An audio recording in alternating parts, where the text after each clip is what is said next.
The text message arrived at 2:47 p.m., exactly 13 minutes before I was supposed to walk down the aisle. I was standing in the bridal suite at Ashford Estate, surrounded by my bridesmaids who were fussing with my veil and touching up their lipstick, when my phone buzzed against the antique vanity.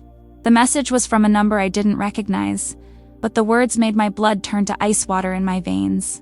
"You deserve to know the truth before you marry him. Check his phone. The password is your wedding date, I'm sorry. Someone who cares, Lily. You look absolutely radiant," my maid of honor, Sarah, was saying, but her voice sounded like it was coming from underwater. "Michael is going to lose his mind when he sees you." Michael. My fiancé of 2 years, the man I'd been planning to spend my life with, the man who is probably standing at the altar right now, adjusting his tie, and smiling at the 300 guests who'd come to witness our perfect love story. "Where's Michael's phone?" I heard myself ask. "What?" Sarah paused in her lipstick application. "Lily, what's wrong? You look like you've seen a ghost. His phone. Where is it?" "I think he left it in the groom's suite when he went to get ready." "Why?" I was already moving, my dress rustling around me like whispered warnings. The groom's suite was just down the hall, and I could hear masculine laughter spilling out from behind the closed door, Michael and his groomsmen.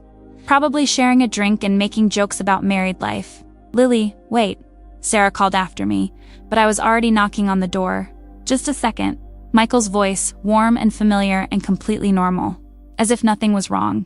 As if my entire world wasn't about to collapse. The door opened, and there he was. My almost husband in his perfectly tailored tuxedo, his face lighting up when he saw me. "Hey, you're not supposed to see me before." He stopped, taking in my expression. "Lily? What's wrong? I need your phone." "What?" "Your phone, Michael. I need to see your phone." The laughter from inside the room died. I could feel his groomsmen watching us, could sense the shift in energy as everyone realized something was very wrong.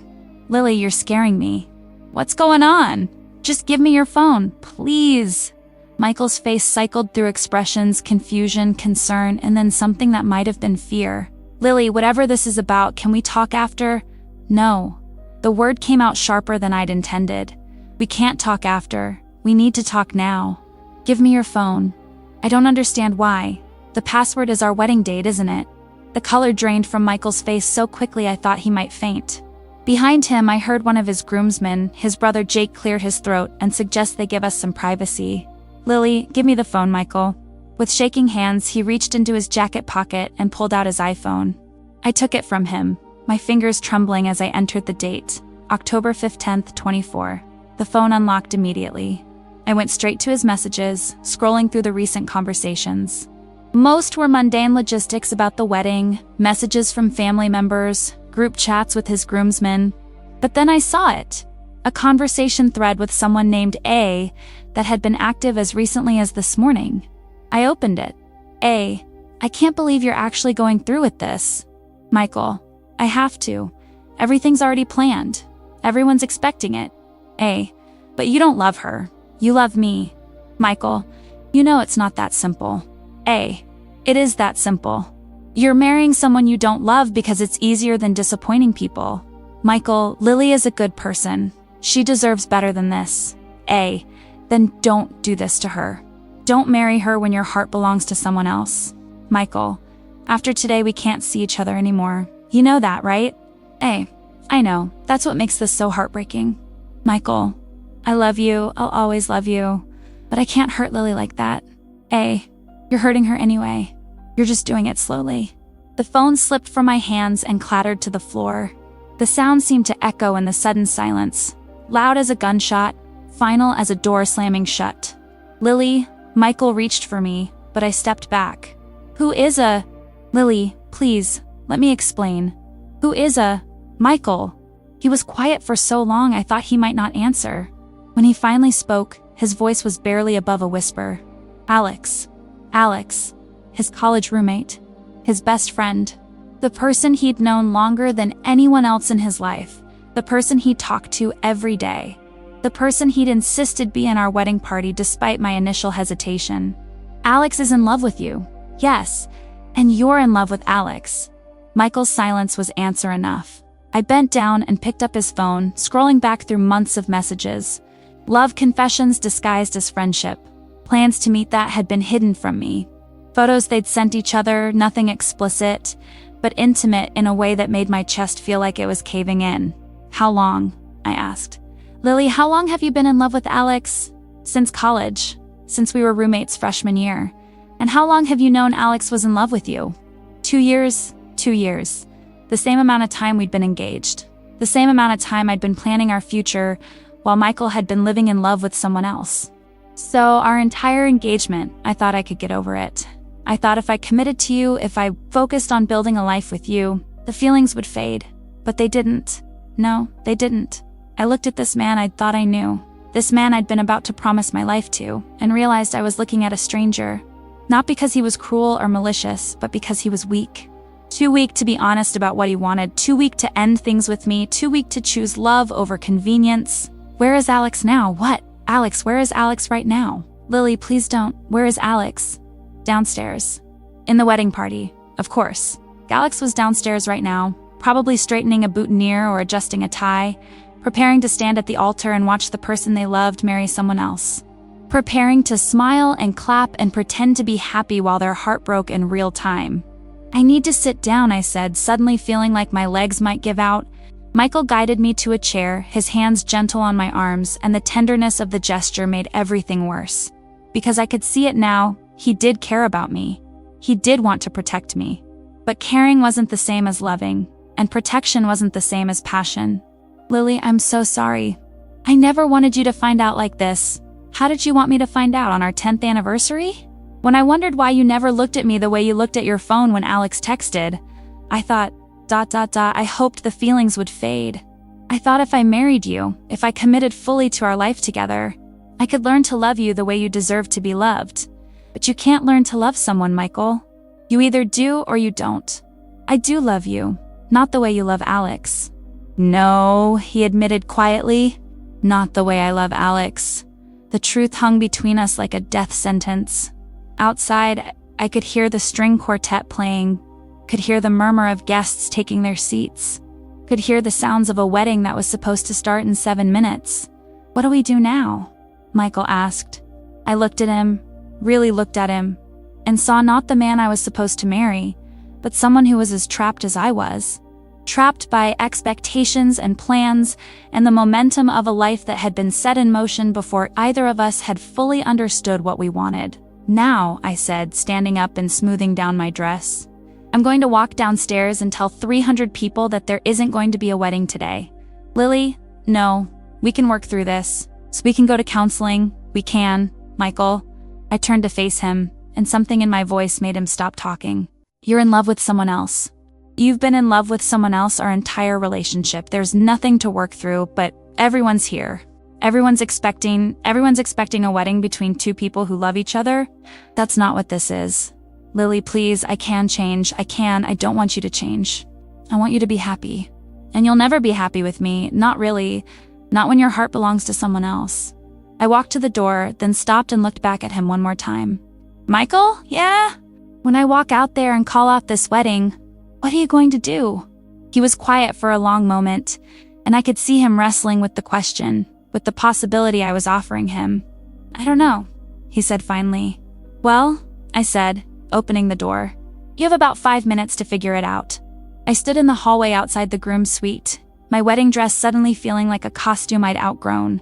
The sounds of the wedding preparation continued around my guests chatting, musicians tuning their instruments, vendors making final adjustments, but I felt separated from it all, like I was watching someone else's life through glass. Sarah appeared at my elbow, her face creased with worry. Lily, what's happening? You look like you're about to be sick. I need to find the wedding coordinator. What? Why? Because there isn't going to be a wedding today. Sarah's face went white. What are you talking about? Lily, you're getting married in 5 minutes. No, I'm not. I started walking toward the main staircase, my train trailing behind me like a white flag of surrender. Sarah hurried to keep up, her heels clicking frantically against the hardwood floors. Lily, stop. Talk to me. What happened in there? Michael is in love with someone else. What? He's in love with Alex. Has been for years. Our entire relationship has been a lie. Sarah grabbed my arm, stopping me at the top of the stairs. Below us, I could see the wedding guests filling the chairs in the garden. Could see the altar where Michael and I were supposed to exchange vows in 3 minutes. Lily, are you sure? Maybe you misunderstood. I saw the messages, Sarah. Months of them. He's been in love with Alex since college, and Alex is in love with him. And I've been the third wheel in my own relationship without even knowing it. Oh my God. Sarah's hand flew to her mouth. Lily, I'm so sorry. What do you want to do? I want to go down there and tell everyone to go home. Are you sure? Maybe you should take a few minutes to think about this. Maybe there's another way. What other way? Marry a man who's in love with someone else? Spend the rest of my life wondering why he never looks at me the way he looks at his phone when Alex texts. Sarah was quiet, and I could see her processing this. Trying to find a solution to a problem that had no solution. Where's Alex now? She asked finally. Downstairs. Probably getting ready to watch the person they love marry someone else. Jesus, I found the wedding coordinator. Margaret, near the kitchen, frantically directing caterers and checking her clipboard. When she saw me approaching, her face lit up. Lily, you look absolutely stunning. We're ready to start whenever you... She stopped, taking in my expression. Is everything all right? Margaret, I need you to make an announcement to the guests. What kind of announcement? That there isn't going to be a wedding today. Margaret's clipboard clattered to the floor. I'm sorry, what? The wedding is off.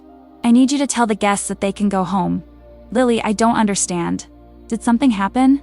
Is someone hurt? No one's hurt. But the wedding isn't happening. Margaret looked around frantically, as if searching for someone to tell her this was a joke, a misunderstanding, anything other than what it appeared to be. But the guests are all seated. The officiant is ready.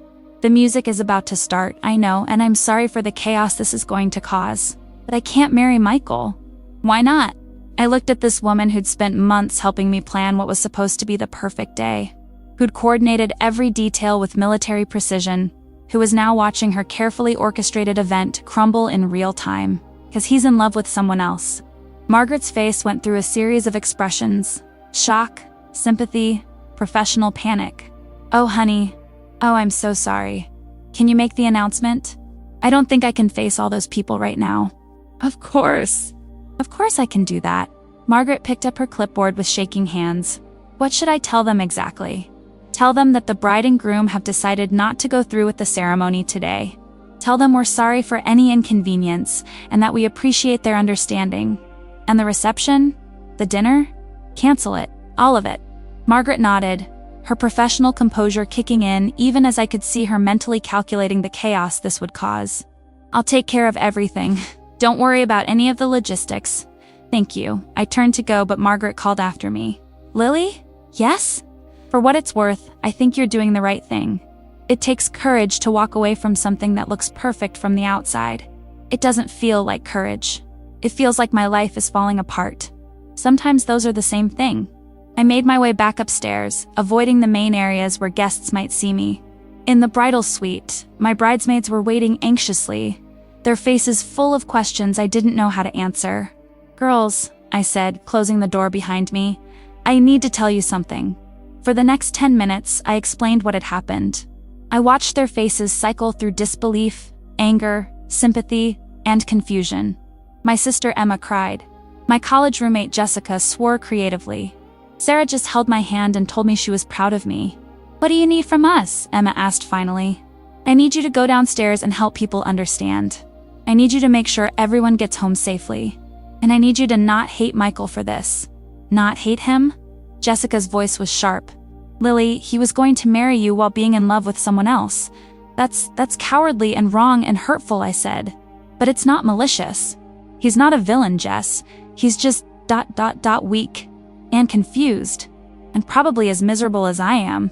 It doesn't excuse it. But hating him won't change anything. It won't make this hurt less. And it won't give me back the 2 years. I spent planning a future with someone who couldn't love me the way I deserved. The room fell quiet. Outside, I could hear Margaret's voice over the sound system, making the announcement that would send 300 people home with a story they'd be telling for years. Lily, Sarah said quietly, what are you going to do now? I looked around the room at my wedding dress hanging in the closet, at the bouquet I'd never carried down the aisle, at the life I'd thought I was going to have that had just evaporated like morning mist. Now I'm going to change out of this dress, and I'm going to go home, and I'm going to figure out who I am when I'm not planning a wedding to someone who doesn't love me. And Michael? Michael is going to have to figure out what he wants. And if what he wants is Alex, then he's going to have to find the courage to say so. I walked to the window and looked down at the garden, where guests were slowly filing out, their faces confused and sympathetic. Some were checking their phones, probably already texting friends about the wedding that wasn't. Others were lingering, as if hoping this was all a mistake that would be corrected momentarily. In there, near the altar that had been decorated with white roses and baby's breath, I saw Michael. He was still in his tuxedo, still standing where he would have been waiting for me to walk down the aisle, but he wasn't alone. Alex was with him. Even from this distance, I could see the way they were looking at each other with an intensity, a connection that I'd never seen Michael direct toward me. Alex's hand was on Michael's arm, and Michael was leaning into the touch like a plant turning towards sunlight. "Look," I said quietly, and my bridesmaids joined me at the window. We watched as Michael and Alex talked, their heads close together, their body language speaking a language I'd never learned to read. We watched as Alex reached up to straighten Michael's tie, a gesture so intimate, so natural, that it was clear they'd done it 1,000 times before. We watched as Michael caught Alex's hand and held it, just for a moment, before remembering where they were and stepping back. "They love each other," Emma said softly. "Yes," I said. "They do. How long do you think they've been hiding it?" "Too long." We stood there in silence, watching the two people who should have been honest with themselves and with me years ago, finally being honest with each other. It should have made me angry. It should have made me feel betrayed and bitter and vindictive. Instead, I felt something unexpected. Relief. Because for the first time in 2 years, I was seeing Michael be completely himself. Not the version of himself he thought I wanted, not the version he thought he should be, but his authentic self. And his authentic self was someone who loved Alex with a depth and passion he'd never been able to summon for me. "Are you okay?" Sarah asked. "I think I will be," I said. "Eventually. What do you want to do now?" I turned away from the window, away from the sight of Michael and Alex finally being honest about what they felt for each other. Now I want to get out of this dress and go home. And tomorrow I want to start figuring out what my life looks like when it's actually mine. 3 hours later, I was sitting in my apartment in yoga pants and an old college sweatshirt, surrounded by wedding gifts that would need to be returned and sympathy flowers that well-meaning friends had already started sending. The silence felt strange after months of constant wedding planning.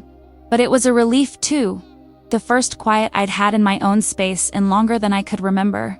My phone had been buzzing constantly with calls and texts from family and friends who'd heard about the wedding being called off. I'd turned it to silent after the 15th. "Are you okay?" message. Not because I didn't appreciate the concern, but because I didn't have answers yet. I wasn't okay, but I wasn't not okay either. I was something else entirely, suspended between grief and relief, between ending and beginning. The knock on my door came just as I was making my 3rd cup of tea. I almost didn't answer it, assuming it was another well-meaning friend coming to check on me, but something made me look through the peephole. It was Alex. They were still wearing their wedding attire, a navy blue dress that complemented their dark hair, makeup that was slightly smudged around the eyes. They looked nervous, uncertain, like someone who'd been debating whether to come here for hours. I opened the door. "Hi," Alex said quietly. "Hi, can I come in? I know this is probably the last thing you want right now, but I need to talk to you." I stepped aside to let them in, and Alex walked into my living room, taking in the scattered wedding gifts and the general chaos of a life that had just been turned upside down. "I'm sorry," Alex said, turning to face me. "I'm so sorry, Lily. For all of it." "Which part are you sorry for?" "All of it. For falling in love with Michael. For not telling you. For letting you plan a wedding to someone who... They stopped, shook their head. "For everything." I gestured for them to sit on the couch, and I took the chair across from them. It felt surreal, having this conversation with the person who'd been the 3rd point in a triangle I hadn't even known existed. "How long have you been in love with him?" I asked. "Since we were 19.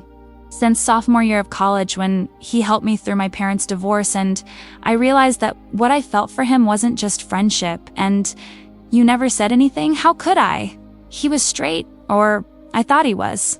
And then he started dating you, and you were so perfect together, and I thought, I thought if I just waited long enough, the feelings would go away, but they didn't.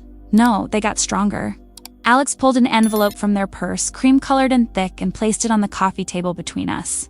What's that? A letter.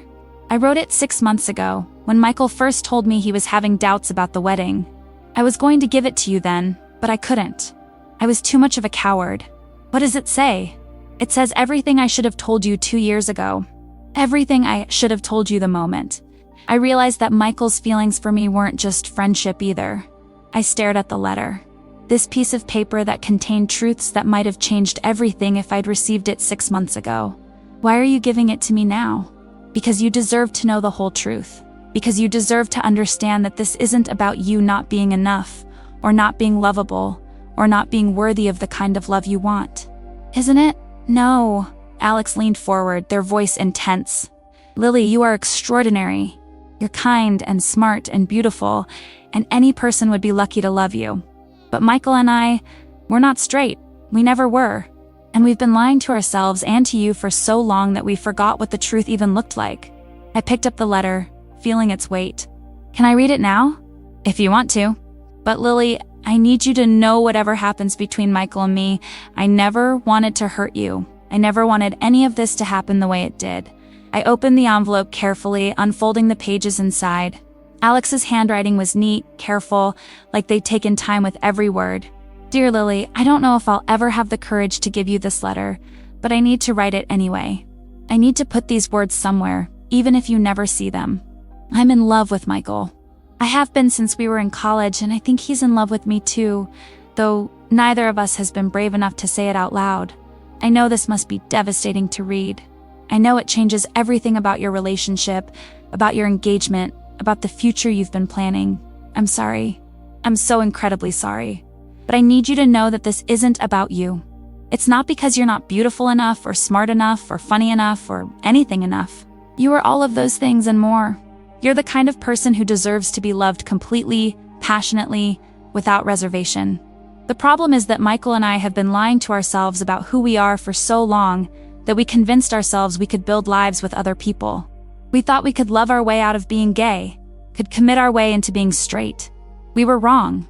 I've watched Michael with you for 2 years, and I can see how much he cares about you. But I can also see that he's not in love with you the way you're in love with him, and you deserve someone who is. You deserve someone who looks at you the way Michael looks at his phone when I text him. You deserve someone who thinks about you first thing in the morning and last thing at night. You deserve the kind of love that Michael and I have for each other, but with someone who can give it to you freely, without shame or confusion or the weight of living a lie. I don't know what will happen if you read this letter. I don't know if you'll hate me, or if you'll hate Michael, or if you'll try to fight for a relationship that was doomed from the start. But I really hope that you'll see this as the gift it's meant to be, the gift of truth, the gift of freedom, the gift of a chance to find someone who can love you the way you deserve to be loved. I'm sorry we didn't have the courage to tell you this sooner. I'm sorry you had to plan a wedding to someone who couldn't love you the way you needed to be loved. I'm sorry for all the time and energy and emotion you've invested in something that was never going to work. But I'm not sorry that you'll now have the chance to find something real. With love and regret, Alex. I read the letter twice, then set it down on the coffee table and looked at Alex, who was watching me with anxious eyes. You're gay, I said. Yes. Both of you. Yes. And you've been lying to yourselves about it for years. Yes. I leaned back in my chair, processing this information. It reframed everything, not just the last 2 years with Michael, but every moment of doubt I'd had. Every time I'd wondered why our relationship felt more like friendship than romance. Every time I'd questioned whether I was enough. I thought it was me, I said quietly. I thought I wasn't attractive enough, or interesting enough, or something enough to make him love me the way I loved him. It was never you. Lily, it was never about you. But I wasted 2 years of my life. You didn't waste them. You learned things. You grew. You figured out what you want in a relationship, even if it wasn't with the right person. What I want is someone who chooses me. Someone who doesn't have to convince themselves to love me. Then you'll find that person. But it was never going to be Michael. Alex really looked at them and saw not the person who'd stolen my fiancé, but someone who'd been as trapped as I had been, just in a different way. Are you going to be together now, you and Michael? I don't know. We need to figure out who we are when we're not lying to ourselves first. But you want to be.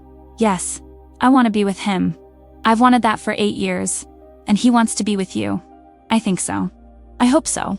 I stood up and walked to the window, looking out at the city where, somewhere, Michael was probably having his own crisis of identity and courage. Alex? Yeah? Thank you for the letter. For finally telling me the truth. Are you angry? I considered the question, taking inventory of my emotions. I'm sad. I'm disappointed. I'm confused about what comes next. But angry? No, I'm not angry. Why not? Because you're right. This is a gift. It's the gift of not spending the rest of my life wondering why my husband never looked at me the way he looked at his best friend. Alex stood up too, smoothing down their dress. What will you do now? Now I'm going to return 300 wedding gifts and cancel a honeymoon to Italy. And then I'm going to figure out who I am when I'm not planning a wedding to someone who can't love me. And after that, I'm going to find someone who doesn't have to lie to themselves to be with me. Alex moved toward the door, then stopped and looked back at me. Lily? Yes? You're going to be okay. Better than okay. You're going to be happy. How do you know? Because you're brave enough to walk away from the wrong love to make room for the right one. After Alex left, I sat in my living room surrounded by the debris of my almost wedding and felt something I hadn't expected. Hope. Not for Michael and me, that story was over, but for whatever came next. For the first time in 2 years, my future was completely unknown. And for the first time in longer than I could remember, that felt like possibility instead of fear. The coffee shop was nearly empty at 10 a.m. on a Tuesday, just the way I'd hoped it would be when I'd suggested meeting here. Michael sat across from me looking like he hadn't slept in the 3 days since our non-wedding. His usually perfect hair disheveled and his eyes red-rimmed with exhaustion. "Thank you for agreeing to see me," he said, wrapping his hands around his coffee cup like it was an anchor. "We needed to talk. Lily, I don't even know where to start. I'm so sorry. I'm so fucking sorry for all of it. I know you are." Do you? "Because I keep thinking about you standing there in your wedding dress, reading those messages, and I want to die. I want to disappear. I put you through hell, and for what? Because I was too much of a coward to be honest about who I am." I studied his face, this man I'd thought I'd spend my life with, and saw not the confident, successful lawyer I'd fallen for, but someone who looked broken, lost, like he was seeing himself clearly for the first time in years. "Michael, can I ask you something? Anything. When did you know?" "Know what?" "That you were gay. That you were in love with Alex. When did you know?" Michael was quiet for a long time, staring into his coffee like it might contain answers. I think I always knew on some level, but I spent so many years telling myself it was just friendship, just admiration, just ... anything other than what it actually was. "When did you stop being able to lie to yourself about it?" "The night I proposed to you." The words hit me like a physical blow. "What?" "The night I proposed. I came home afterward and I called Alex to tell them about it, and when I heard their voice break ... double, quotes Michael's own voice cracked. That's when I knew. That's when I couldn't pretend anymore that what I felt for them was just friendship. So our entire engagement, I was lying to both of us. I was trying to convince myself that I could love you enough to make it work, that commitment could overcome biology, that wanting to be straight was the same as being straight, but you couldn't. No, I couldn't. And the closer we got to the wedding, the more I realized I was about to destroy both our lives. I leaned back in my chair, processing this. "So why didn't you call it off? Why did you let it get all the way to the altar?" "Because I'm a coward. Because I thought maybe if I just went through with it, if I just committed fully, the feelings would change. Because I was more afraid of disappointing everyone than I was of living a lie, including me, especially you. Lily, you were so happy. You were so excited about our future. How could I tell you that I'd been lying to you for 2 years? How could I tell you that I'd proposed to you while being in love with someone else? By being honest. By trusting me enough to handle the truth. I know that now, but then I was just terrified." We sat in silence for a moment, and I watched Michael struggle with emotions he'd been suppressing for years. When he finally looked up at me, his eyes were full of tears. "Lily, I need you to know something." "What?" "I did love you. I do love you. Just not ... not the way you deserved to be loved. Not the way a husband should love a wife. I know. Do you? Because I keep thinking you must hate me. I keep thinking you must think our entire relationship was a lie. It wasn't a lie, Michael. It was just ... incomplete. You loved me as much as you are capable of loving any woman. The problem is that you're not capable of loving any woman the way I needed to be loved. How are you so understanding about this? How are you not screaming at me? I considered the question, thinking about the anger I'd expected to feel, the rage that had never quite materialized. Because being angry won't change anything. Because you didn't choose to be gay any more than I chose to be straight. Because you were as trapped in this situation as I was, just in a different way. But I hurt you. Yes, you did. But not intentionally. Not maliciously. You hurt me because you were hurting yourself. Michael reached across the table and took my hand, and for the first time in months, his touch felt honest instead of performative. What happens now? He asked. Now you figure out who you are when you're not pretending to be someone else. And us? There is no us, Michael. There never really was. Not in the way that matters. But we were friends. Before everything else, we were friends. And maybe someday we can be again. But not now. Not while you're figuring out how to be honest about who you are. And Alex? I smiled, the first genuine smile I'd felt in days. Alex is brave enough to love you openly. The question is, are you brave enough to let them? I don't know. I've been lying for so long I don't know how to tell the truth. You start small. You start by admitting to yourself that you're gay. Then you admit it to Alex. Then you figure out the rest as you go. What if I'm not good at it? What if I don't know how to be in a relationship with someone I actually love? Then you learn. You make mistakes and you figure it out and you try again. That's what everyone does. Even you? Especially me. Michael squeezed my hand. Lily? Yeah? What you did on Saturday walking away. Calling off the wedding? That was the bravest thing I've ever seen anyone do. It didn't feel brave. It felt like my life was falling apart. But you did it anyway. You chose truth over comfort, honesty over convenience. You saved both of us from a marriage that would have destroyed us both. I saved myself. You're going to have to save yourself. How? By being honest. By telling Alex how you feel. By stopping running from who you are. Michael nodded, and I could see him processing this. Trying to imagine a life where he didn't have to lie about his feelings. Where he could love openly and honestly. Lily? Yes? You think you'll ever forgive me? I already have. How? Because forgiveness isn't about you, Michael. It's about me. It's about not carrying anger that will poison my ability to love someone else. Someone else? Someday. Someone who doesn't have to convince themselves to love me. Someone who chooses me because they can't imagine choosing anyone else. You'll find that person. I know I will. Michael finished his coffee and stood up, and I could see him gathering courage for whatever came next. I should go. Where? To find Alex. To finally tell them the truth about how I feel. Good. Lily? Yeah. Thank you. For understanding. For not hating me. For being more gracious than I deserved. Michael, yeah. Be happy. Really, truly happy. You've spent so many years pretending. Don't waste any more time. I watched him walk out of the coffee shop. This man who'd been my fiancé 3 days ago and was now just someone I used to know. I felt sad for the time we'd lost. For the confusion we'd both lived with. For the wedding that had never happened.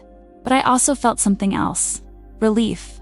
Relief that the truth was finally out, that we could both stop pretending, that we could both start building lives that were actually ours. My phone buzzed with a text from Sarah. How did it go? I typed back. He's going to find Alex. I think they're going to be okay. And you? I looked around the coffee shop, at the other people living their ordinary Tuesday morning lives, at the world that had kept spinning despite my personal earthquake. I'm going to be better than okay. I'm going to be free. 3 hours later, I was at home packing up the last of Michael's things when my doorbell rang.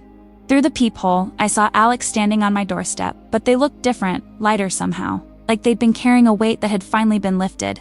Hi, they said when I opened the door. Hi, how did it go? He told me he loves me, and I told him I love him too. And then we both cried for about an hour. I laughed, and it felt good to laugh about something related to this whole situation. Are you together now? We're going to try. We're going to take it slow, figure out how to be honest with ourselves and each other. But yes, we're together. I'm happy for you. Both of you. Are you? Really? Really? Alex, you and Michael love each other the way people are supposed to love each other. Completely, desperately, without reservation. I want that for both of you.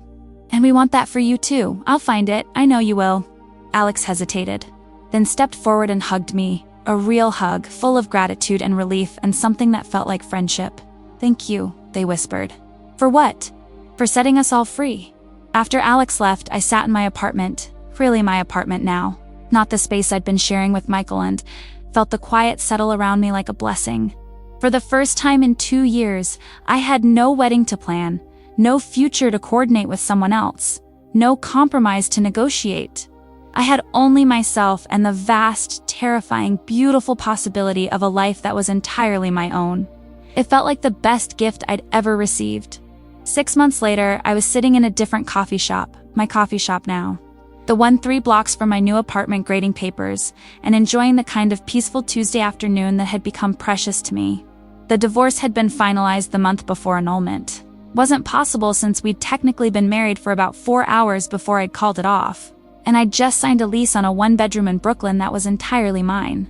My phone buzzed with a text from an unknown number. Hi Lily, this is David Chun from the bookstore. You left your copy of Jane Eyre here yesterday. I have it behind the counter whenever you want to pick it up. I smiled, remembering the man from the independent bookstore in Park Slope, where I'd been spending my Saturday afternoons. Tall, kind eyes. The type of person who recommended books based on what you were actually looking for rather than what was popular. We'd had 3 conversations about literature, and each one had left me feeling seen in a way I'd almost forgotten was possible. I typed back, "Thank you. I'll stop by tomorrow. And thank you for the Toni Morrison recommendation. You were right, it was exactly what I needed. Always happy to talk books with a fellow reader. See you tomorrow." It was a small interaction, but it made me smile in a way that felt significant. Not because I was looking for romance, I wasn't. Not yet. But because it reminded me what it felt like to connect with someone without pretense, without performance, without the weight of unspoken truths. Lily? I looked up to see Michael and Alex approaching my table, hand in hand, both of them looking healthier and happier than I'd seen them in years. Michael's face had lost the strained quality it had carried throughout our relationship, and Alex was practically glowing. "Hi," I said, genuinely pleased to see them. "How are you?" "We're good," Michael said, and I could hear the wonder in his voice, like he still couldn't quite believe it was true. "Really good. We were hoping we might run into you," Alex added. "We have news. Good news, I hope. We're moving in together," Michael said, and the joy in his voice was so pure it made my chest warm. "Alex found this amazing apartment in the village, and we decided ... We decided to stop being afraid. That's wonderful. We also wanted to give you this." Alex handed me an envelope, cream-colored and elegant. "It's an invitation." "To what?" "Our commitment ceremony. Nothing legal, nothing formal, just ... a celebration with the people who matter to us."